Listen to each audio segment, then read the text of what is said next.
Assalamualaikum warahmatullahi wabarakatuh. Waalaikumsalam warahmatullahi wabarakatuh. Alhamdulillah alladzi khalaqal mauta wal hayata liyabluwakum ayyukum ahsanu amala wa huwal azizul ghafur. Asyhadu alla ilaha illallah wahdahu la syarikalah wa asyhadu anna Muhammadan abduhu wa rasuluh la nabiyya ba'dah. Allahumma sholli wa sallim ala Rasulillah wa ala alihi wa ashabihi wa mawalah. Alhamdulillah pada kali ini saya berada di kuburan ya, di belakang Masjid Al-Fat Kauman Muntilan, didampingi oleh sebagian tim Kamboja yang bertugas membantu prosesi pemakaman, pemulasaraan jenazah yang terpapar COVID-19 di Kabupaten Magelang. Selama ini sudah melaksanakan tugas banyak sekali jenazah, baik orang Muhammadiyah, orang Islam lain, maupun orang non-Muslim. Itu semua kita layani. Dan alhamdulillah mendapat sambutan yang baik dari masyarakat. Nah, pada kesempatan ini kita ingat pesan Rasulullah Shallallahu Alaihi Wasallam, aksiru zakaro hadza miladzat. Nah, perbanyaklah ingat kepada pemutus kelezatan dunia. Apa pemutus kelezatan dunia itu? Yang dimaksud adalah kematian. Artinya kita diperintahkan oleh Nabi supaya memperbanyak ingat mati. Dengan memperbanyak ingat mati, maka insya Allah hidup kita akan menjadi lebih berarti. Jadi kita tahu betul bahwa berdasarkan kenyataan di lapangan maupun narasi-narasi dalam Al-Quran maupun Sunnah Nabi, bahwa kematian itu sebuah kepastian. Tapi menariknya, kematian adalah kepastian yang dirahasiakan, sehingga membuat hidup manusia menjadi tentram dan bersemangat untuk mengisi kehidupan dengan berbagai macam amal soleh yang bermanfaat bagi kemanusiaan. Ini berlaku bagi siapapun, sebab kenyamanan orang yang meninggal dunia, termasuk yang berada di sekeliling kita ini, dulunya adalah seperti kita bersama, masih bisa menikmati makan sate, mungkin juga minum yang segar, bisa piknik, bisa berdendang, bisa dangdutan, semuanya bisa. Tetapi yang sekarang di sekeliling kita ini tidak bisa menikmati apa-apa. Jadi kalau berdasarkan tuntunan dalam agama Islam, kenyamanan orang setelah meninggal dunia bukan ditentukan oleh seberapa mahal kain kafan, bukan seberapa bagus batu nisan, bukan dikubur di mana, di Mekah atau di Madinah atau di Indonesia atau di mana saja, itu bukan menjadi ukuran kenyamanan menjalani kehidupan setelah mati. Bahkan dikubur dengan model apapun, apakah mati karena COVID atau bukan karena COVID, itu bukan persoalan. Jadi yang paling menentukan adalah bekal yang sudah dipersiapkan ketika menghadapi kematian itu. Dalam surat Al-Mu'minun ayat 99 dan 100 itu sangat jelas. Allah berfirman, ketika datang kematian kepada seseorang, dia itu mengatakan irji'un gitu. Tapi satu orang menggunakan kalimat jamak, irji'un, kembalikanlah aku ke dunia.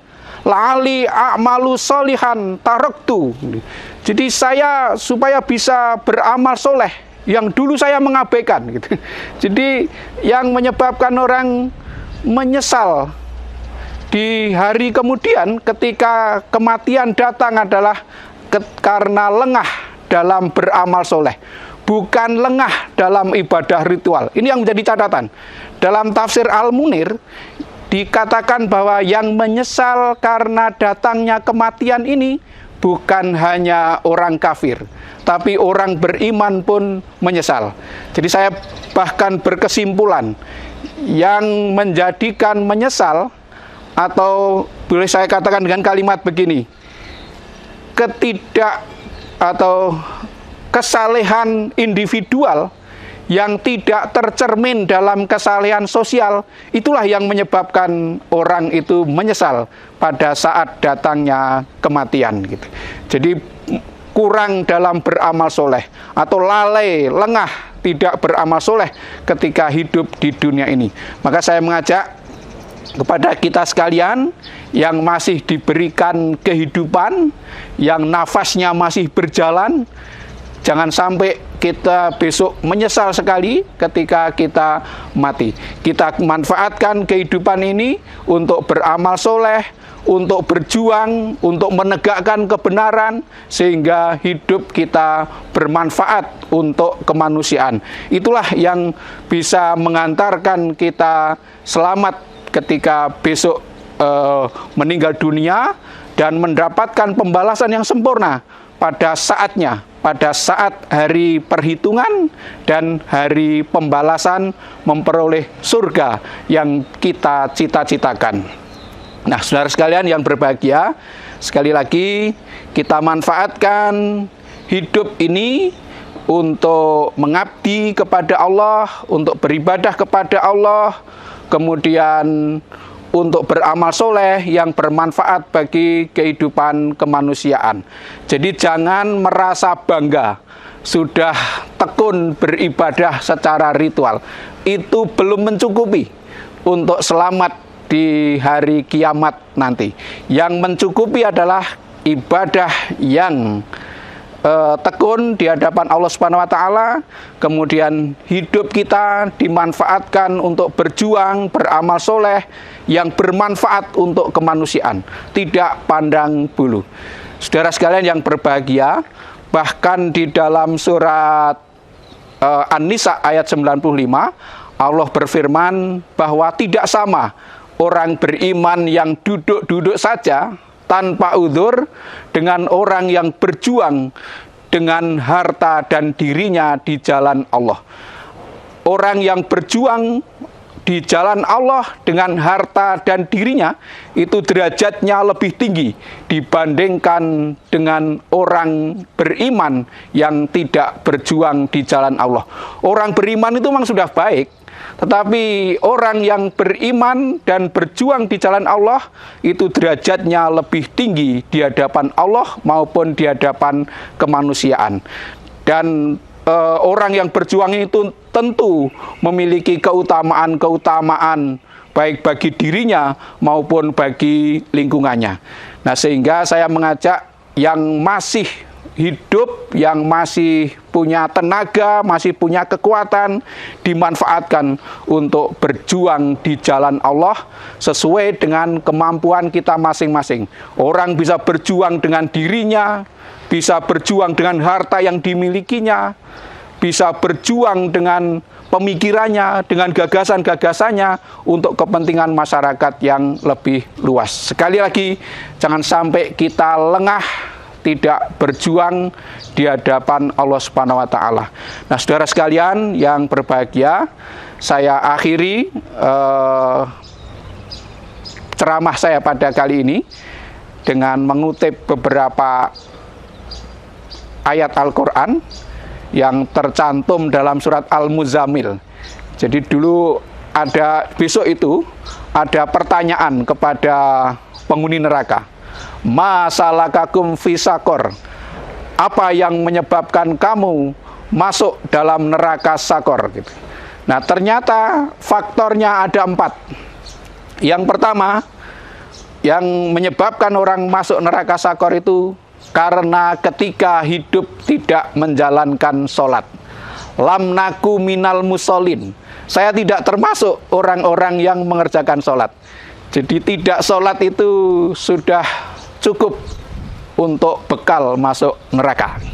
Kemudian yang kedua, tidak memberi makan orang miskin, artinya tidak punya kepedulian sosial, tidak punya semangat untuk menolong orang yang membutuhkan pertolongan.